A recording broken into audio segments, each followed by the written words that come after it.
I hope you guys are excited about this material as much as I'm excited about giving it. One of the great things in life is when you share information that you're passionate about, knowing that it's having a positive impact on other people, but there's another dynamic in place. When I share this information, I get tremendous benefit because I know it's having a positive impact. Life is very interesting and very funny. Whatever you throw out comes back to you. You've heard the phrase, what goes around comes around. Some of you have heard the phrase karma. Some of you have heard a scriptural principle, you reap what you sow. Whatever you put out comes back to you. If you put out anger or bitterness, it will come back to you.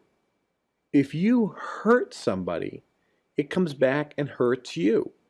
Think about it. A good friend of mine, we're having lunch the other day, talking about this whole concept. Because if you throw out love to other people, it comes back to you.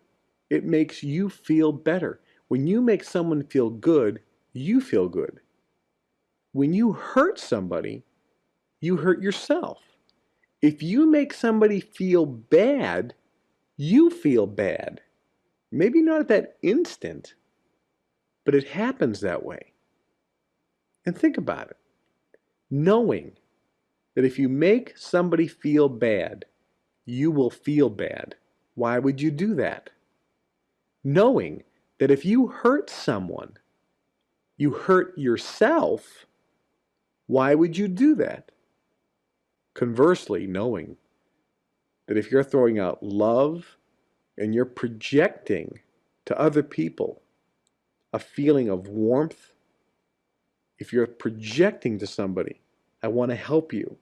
If you're projecting, I love you. If you're projecting, and I'm not talking about a sexual love, I'm talking about a genuine being type of love energy. If you're projecting that, knowing that it's coming back to you 100-fold or 1,000-fold, why don't you do that more every single day? Think about it.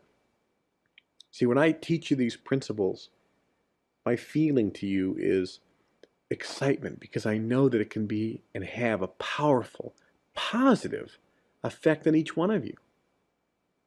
I have a goal that's in my priority manager, my mission in life, because people always ask me, what's your goals or objectives? And if you ask people what goals and objectives they have, a lot of times they'll give some specific objectives. And yeah, I got objectives, there's things I want, physical things. There's other sales figures I'm trying to hit, yes. But when someone asks me what my mission or what my objective or what my goal is, I always respond with the senior objective, the most important objective for me, and that's to positively impact other people. That's the objective. And when I sit here in the studio on this absolutely glorious, beautiful day here in Ojai, California, and I tell you, I'd love to be on the golf course right now, or I'd love to be hiking up the mountain. It's glorious. It is absolutely a spectacular day. Not a cloud in the sky, sunny, warm, just the air is fresh and clean, and the pleasantness in the air is just lovely. But I'm in the studio giving you this information because I know how wonderful it will be for you if you apply it. And that makes me feel great. If I was on a golf course, I'd be having a great time. But I can honestly say this, I know that I'm gaining more benefit myself by being inside sharing with you this data. I just hope that you get it. That's my dream and my goal. And I know a lot of you aren't ready to hear it. But I know that there's some of you who are listening to this tape series and are getting fired up. Is it you? Are you the one? If you ever heard me live on stage, many times I've made the statement that before I go on stage, and certainly before I make a tape series, I always get on my knees and ask God a simple prayer, a simple request. I said, God, make this tape affect at least one person here today. when I do a function or a rally or a seminar, I always say, make this the event for at least one person. Make it theirs. Touch at least one person in this room today. And I wonder, I'm sitting here wondering, which person listening to my voice right now at this moment, which person is the one that I'm touching? Is it you? Do you know it's your choice? It really is your decision. All you have to do is say, I'm the one. All you have to do is say, these tapes are for me. These are my tapes. This is my time. I'm ready. Is it you? I hope so. Let's continue. This is interesting. Work on a superiority complex. Patton said this way. Now, he actually gave this message to his officers prior to the landing in North Africa in November 1942. We must have a superiority complex. Always attack, never surrender. See, most of us have been raised to be modest, to avoid a inflated self-assessment of ourselves. Most of us have been told that we shouldn't be braggarts, that we should be humble. And yes, that's true. But that's a tendency that goes too far. What it does is we begin to think that other people are better than us. Other people are more talented. Other people have more determination and tenacity. Other people have more courage. Other people are stronger. Other people are smarter. Other people are luckier. And we begin to develop this self-diagnosed, inferiority complex. Patton said this: why accept a self-diagnosed inferiority complex? What does it gain us? If we're going to diagnose our mental state, why not bestow upon ourselves a superiority complex? At least this self-appraisal has a chance of producing the results we want. Think about it. By thinking you're not good enough ain't going to get you any results. That's a guarantee. I mean, that's flagrantly obvious. So knowing that that doesn't work, why not take the opposite role? Why not develop a superiority complex? Why not say to yourself every morning, I feel great. I am a winner. I am an overcomer. Why not say it out loud with your mouth? And start developing that type of complex. I'm not saying be condescending to other people. Treat people like you're smarter than them and they're stupid. No. I'm talking about believing in yourself. And there's nothing wrong with that. There's nothing wrong with that. That's a key to being an effective leader and a key to success. Next, keep moving. You keep moving and the enemy cannot hit you. When you dig a foxhole, you dig your grave. You see, a winning attitude is one of movement and progress, not digging in and holding ground. Think about that. It's moving forward. That's what the winning attitude's all about. See, you can't be hit. You can't get stuck in the mud if you're moving. And you gotta be moving. You always gotta be growing. There's no such thing as holding your position or being at a level. You always have to be moving forward. You always have to be growing. A plant, a flower, it never just is in a state of being. It's either growing or it's dying. Do you understand that? You have to make a decision. I'm going to be growing every day. I'm going to be getting better every day. It's a decision you make. When you dig a foxhole, you dig your grave. I love that. Defensive postures are illusions. Digging in may make you feel safe, but in reality, you have transformed yourself into a stationary target. In any competitive enterprise you're engaged in, action is always preferable to inaction. Activity going forward is what you have to be doing. When you are not going forward, when you are not growing, it's easy to get hung up. It's easy to start thinking negative. It's easy to have hang-ups affect you. It's easy to have circumstances overcome you. It's easy to get depressed. It's easy to start losing confidence. You got to be moving forward. Patton said this: hit the books. The only right way of learning the science of war is to read and reread the campaigns of the great captains. Actually, Patton didn't write that. Patton quoted Napoleon. Now think about it. Napoleon, one of the greatest generals of all time, said the only right way of learning the science of war is to read and reread the campaigns of the great captains. Now Patton added one thing to the quotation. He commented, and think about what you read.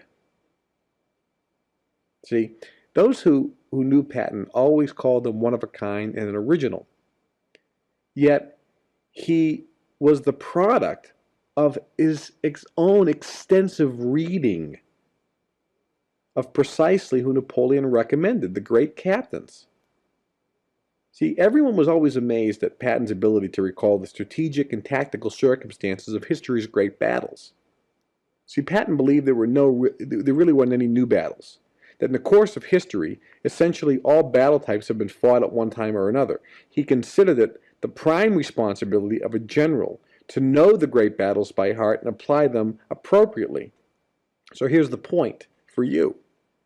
One of the reasons why you've heard so many of your own mentors tell you, read, read, read, read, read. And in today's world, Napoleon didn't have it, we also have audio cassettes. Listen to tapes, read books. Listen to tapes, read books. Listen to tapes, read books. Is because the information in there is what you need to be focused on. How to build your business. You need to study and read and study and read and listen to tapes and study and read and listen to tapes. It's a total ongoing process. That's one of the reasons why I always recommend the two courses that I developed, Mega Speed Reading by Howard Berg, the world's fastest reader, and myself. Most of you always claim that you don't have time to read. And when you do read, you forget what you read. Do you ever read a page, get to the end of the page and say, what did I just read? Yeah. See, that's why I recommend that if you really want to be great in life, you need to start hitting the books. Get the course, Mega Speed Reading. You'll double or triple or quadruple your reading speed, guaranteed, and you'll remember more what you read. I also recommend going through the program Mega Memory. That way, when you do read or listen to tapes like this, you'll be able to remember more of the information you hear. This tape series, for example, is inundated with information. And let's be honest, you're not going to remember all this stuff the first listening to. You should be listening to this tape series over and over and over and over again. And I guarantee you, the 15th or 20th or 30th time you listen to this, 4 or 5 months from now, you'll be hearing something for the very first time when you go, wow, I never heard that before. And the things that you did hear that you forgot about, you'll hear again and you go, oh, that's right, I gotta focus on that. You'll become better. This is a very powerful series of tapes if you listen to them over and over again. But you gotta read books on a consistent basis and study them. Patton says, and think about what you read. In other words, think about it. Just don't read it, but think about it. Think, what is that I just read? Or listening to a tape Because again, cassettes didn't exist in his time.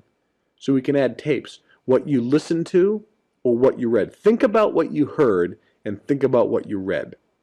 If you go through mega speed reading and mega memory, you will be able to remember more of this information and data. Very important that you are a student, an ongoing student of this business. You're a student of attitude and thinking. It's not a one-time shot, folks. Some people think that money's just going to flow into them. They can sit in front of the boob tube every night for 4 or 5 hours, drink 4 or 5 beers, Sunday afternoon watch football games, go out partying Friday and Saturday night, and expect that they're going to be independently wealthy. You know, it's not going to happen. You're going to have to do some things that other people ain't willing to do. Successful people are always doing what the other guys are too good to do. Think about that. See, I remember when I was in high school, a lot of my buddies on a Friday and Saturday night would go out drinking. Well, I didn't. I was going to these seminars and rallies. I was listening to tapes. I was reading books. They would be listening to music. You know, I already said this. You know, like Led Zeppelin and Kiss and all these, you know, Aerosmith, hard rock bands in the 70s. I'd be listening to motivational cassette tapes. In school, I used to bring in books like The Magic of Thinking Big, The Magic of Believing, Think and Grow Rich. I used to study them. I still do. I mean, how do you think I'm giving you all this information? I was doing a seminar once, and I was talking about how to build the business. And somebody asked me, how did you come up with all this stuff? I said, how long have you been in the business? He said, 10 years. I said, I came up with all this stuff from the tapes that you've been listening to for 10 years. And he goes, oh no, it's not on those tapes. I go, yes it is. I said, see, you have listened to those tapes, but you didn't hear what was being said. Do you understand that? I mean, yes, I believe that one of the gifts I have is the ability to clarify and simplify information and present it in a way where people get it. I do believe that, and I feel that that's one of my strengths. But there's a lot of people that have accomplished incredible amounts, that have wonderful hearts, that try to communicate the data and maybe can't. Or books that are written there may be a little bit difficult to read, but that's why Patton says, think about what you read. Or in the view of cassettes, think about what you're listening to. Very significant. Very, very important. Learn from the facts. Here's what Patton says. We passed the scene of the tank battle during the initial German breakthrough. I counted over 100 American armored fighting vehicles along the roadside. They were all destroyed. I issued an order, subsequently carried out, that every tank should be examined and the direction, caliber, and type of hit which put it out of order made a record, so that we would have the data from which to construct a better tank. You see, Patton was a great believer in working from facts, and he continually collected data, always with the object of improving performance in the future.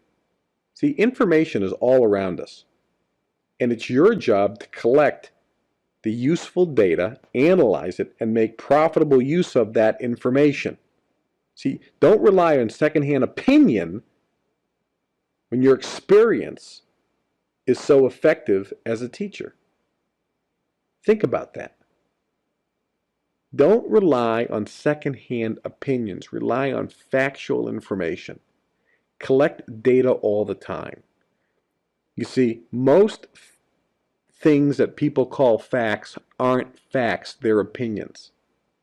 I was with Ron Ball backstage at a function, and him and I were talking. We must have talked for 2 or 3 hours, and he has spectacular books, spectacular tapes, and an absolutely brilliant communicator and motivator from the stage. A wonderful, brilliant man. I enjoyed talking to him so much. He has so much knowledge and information, and he's someone that I can learn a great deal from. And as we were talking, I have a habit when I ask questions because I use a word consistently, which is specifically, what is such and such? Specifically, what is such and such? Specifically, how did that occur? Specifically, how many? I use the 6 honest servingmen. What, when, where, who, how, and why. And I generally use them in that order. I get the facts first. What happened? When specifically did it happen? Or when precisely did it happen? Where exactly did it occur? Who specifically was there? What, when, where, who, those are facts. Then how do you think it happened? Opinion. And why do you think it occurred? Now, I ask for specific data, not generalizations, specifics. And as I was talking, Ron looked at me and he said, it's interesting. You use that word, specific, over and over again. And I just smiled. I said, because I don't like making opinions without specific data and accurate information and facts. I can't assume something. Example, someone said, we got inundated with phone calls today. Or, we got a ton of phone calls today. Or, we got a bunch of negative phone calls today. And I go, exactly how many calls came in? A lot. Specifically, how many calls came in? I'm looking for a number. 3. We got 3 phone calls. That's correct. How many were negative? 2. Okay. And the other one? Well, it was a positive comment. Okay. So what you classified as a ton of phone calls, a slew of phone calls, inundated with phone calls, a bunch of phone calls, was actually 2. Did they give their names? No, they were anonymous. They don't even count. Do you understand that? We have to be learning from facts and making decisions based on facts. But most people don't do that. See, if I said we got a bunch of phone calls today, you may think, oh my God, we must have got 100 or 200 or 300. Maybe the phone's constantly ringing off the hook. See, that's what your picture could be. Do you understand? But you need to make decisions. You need to be able to be analyzing factual data so that you can do things better. You can't assume stuff. You need facts, accurate, specific facts and data so that you can make appropriate, intelligent decisions and you can make things better the next time. One of the reasons why I think I've been successful in marketing is because I've always looked at accurate and specific facts. And I've used them to improve what I was doing. I could measure improvement. Sometimes I would develop a marketing campaign, get the facts and data, and let's say our return rate was 30%. I then tried different things to reduce return rate. You understand? And some of the things I tried didn't reduce, it increased, and some actually worked. But you can't make those decisions. You can't learn anything unless you collect accurate facts. And that was something that Patton always did. Next, consider the source. There are more tired division commanders than there are tired divisions. Tired officers are always pessimists. Remember this when evaluating reports. Now think about this. Let's talk about you, and then we'll talk about if you do have people in your organization. If you're tired, it's easy to be pessimistic, but the situation may not be. Maybe an optimistic, good scenario that you're dealing with, but you may be negative. When you're evaluating a report from an individual, that individual may be negative or pessimistic because he may be tired, he may be peed up. But his organization, his group, his area may not be. You have to be sensitive to the emotional state of people in your organization, including yourself. See, we can't assume that the reports and information you receive are all objective. Most of them are going to be subjective. They're going to be somebody's opinion. You understand that? You need to make sure that people take care of themselves, don't overwork, don't get tired. I had a guy, for example, I've been busting his butt. He was been working virtually 7 days a week, and I could hear in his voice when he was tired. Physically tired, emotionally drained. And I said, listen, get off the phone. I want you to take that priority manager of yours. I want you to shut it. I want you to close it. And I'm giving you a direct order now. And I want you to physically walk out and throw that priority manager in your car. I want you to lock that car, and I want you to give the keys to your wife. And then I want you to lay down and watch some TV and rest, or go to a movie or something. He said, I got work to do. I says, I'm giving you a direct order. It says you can get that work done tomorrow. You'll be more effective because you'll be fresh. You'll be more enthusiastic and you can handle it. Then what I did is I got on while he was sleeping, because he's in a different country, and I sent him a bunch of emails motivating him, telling him how much I appreciated him and what I thought about his work and how brilliant he was and how tirelessly he was working, and I believed that he could even do more. He woke up the next morning. He did feel better. And he wrote me back. He says, how did you know I needed all those emails? And I just wrote back and said, that's why I get the big bucks.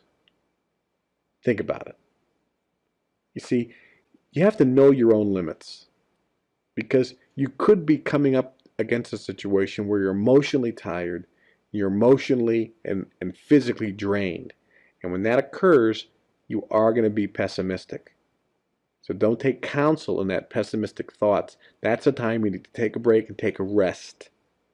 You need to consider where the information is coming from. In addition to that, Patton said this, consider the circumstances. In war, nothing is ever as bad or as good as it is reported to higher headquarters. Think about it. Nothing is ever as bad as it seems, and nothing is ever as good as it seems.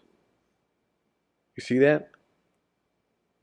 You have to understand that information coming to you, whether it's from a customer, whether it's somebody in your organization, it's never as good as it's reported to you and never as bad. So don't overreact either way. That's very important as a leader. And how you think yourself, it's significant. Next, prepare your own luck. Fortune is a woman who must be wooed while she is in the mood. Again, Patton didn't write that. Napoleon wrote that. Let me define it. Here's what Patton says. No good leader disdains luck, chance, and circumstance, but no good leader passively them either.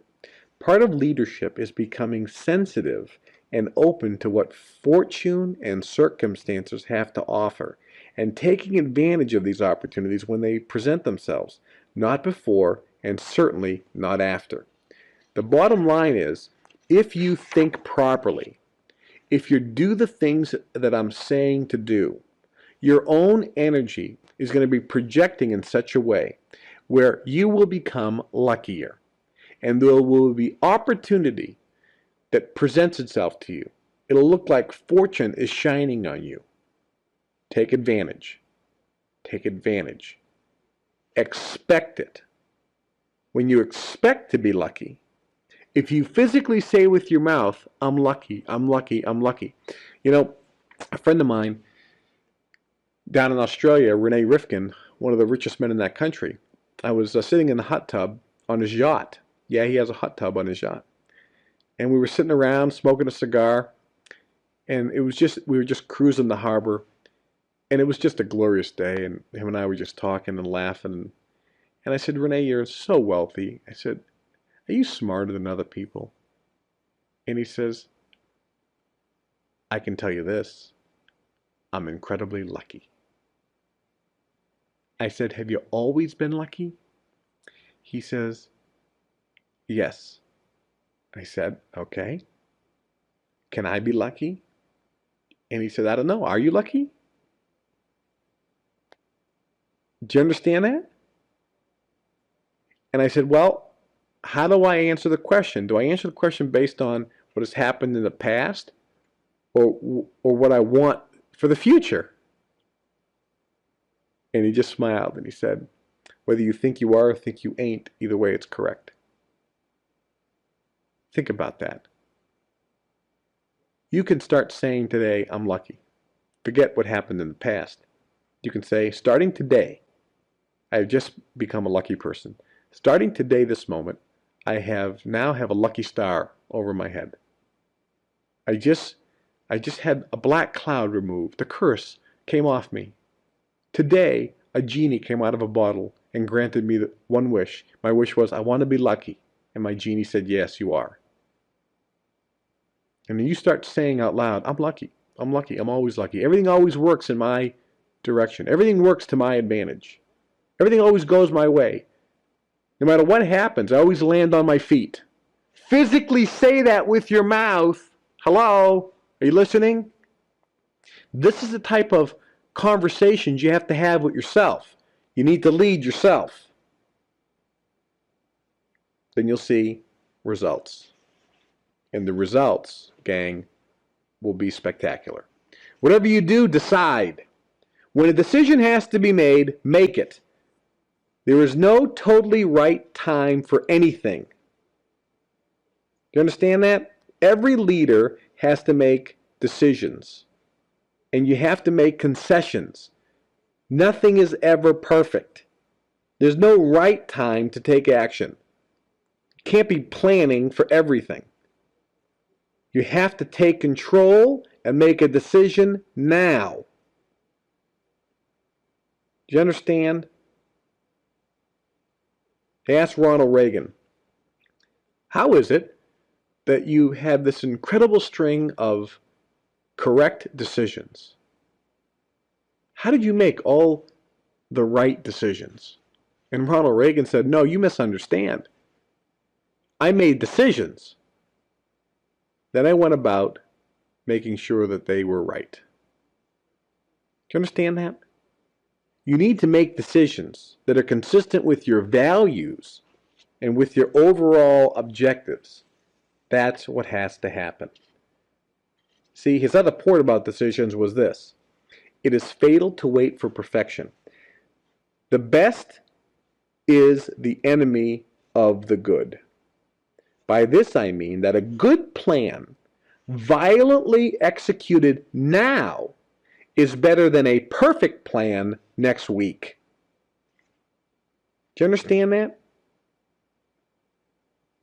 Do you understand?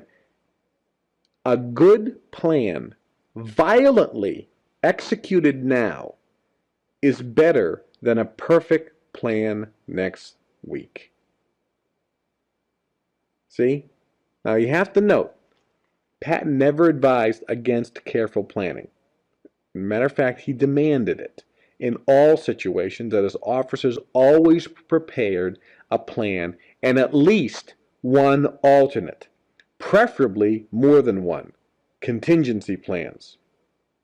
But the point is, none of these plans had to be perfect, and certainly none dependent on perfect circumstances for their immediate execution. You have to have enthusiasm in your decision making and follow through. The point is, do it now. That's a very important step in leadership, in leading yourself. Invest in human beings. Now listen to this. All of this talk about super weapons and push-button warfare is a pile of bunk. Man is the only war machine. Always remember that man is the only machine that can ever win a war. It's nice to have good equipment, but man is the key. Remember the French Revolution? The battle was won with brooms, sticks, and stones by a bunch of angry women. Get a determined bunch of men and women, and they will win the battles, no matter what the odds or what kind of equipment they use. See, too many of you complain, I don't have the right tools, I don't have the right tapes, I don't have the right marketing materials, I don't have the right people to help and support me, I don't have the right this, I don't have the right that. You're always complaining about the tools you have. It has nothing to do with it. It's the spirit of man that wins the war. It's the spirit inside you. It's the determination that you have that's going to make the difference, not the tools you have. If that's the same type of attitude that it takes to win a war, then it's certainly the same one that it takes to make money. That's easy. I mean, fighting a battle with broomsticks against guns and you can still win?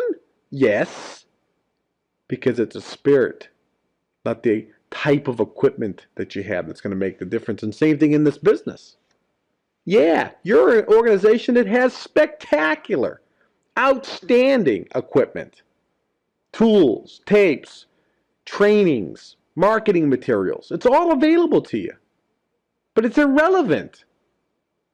It's what's inside. It's your will.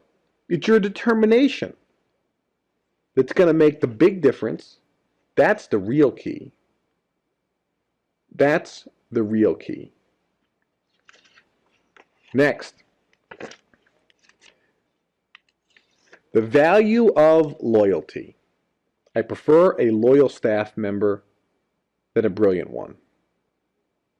Think about this. In your life, have you been loyal to people? That's where it starts. First, you need to be loyal to yourself, loyal to your values, loyal to your friends, and then surround yourself with people that you feel are loyal to you over the ones that are the most brilliant. Loyalty is more important because it'll last.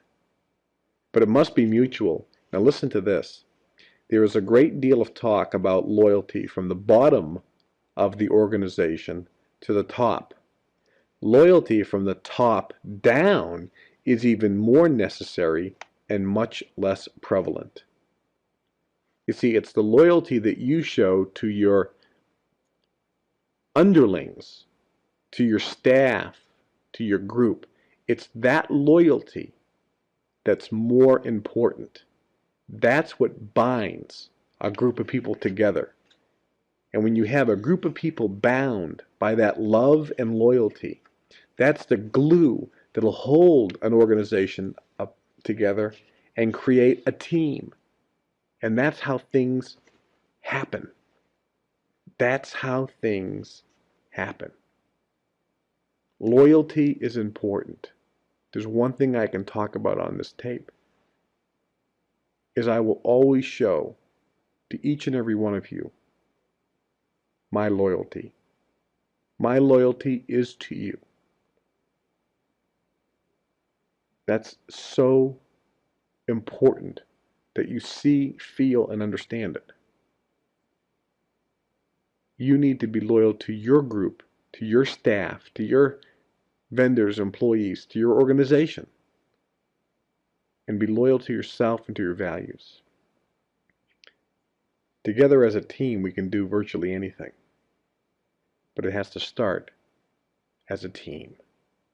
I'm going to talk more about teams on the last tape in the series and take you to a level I think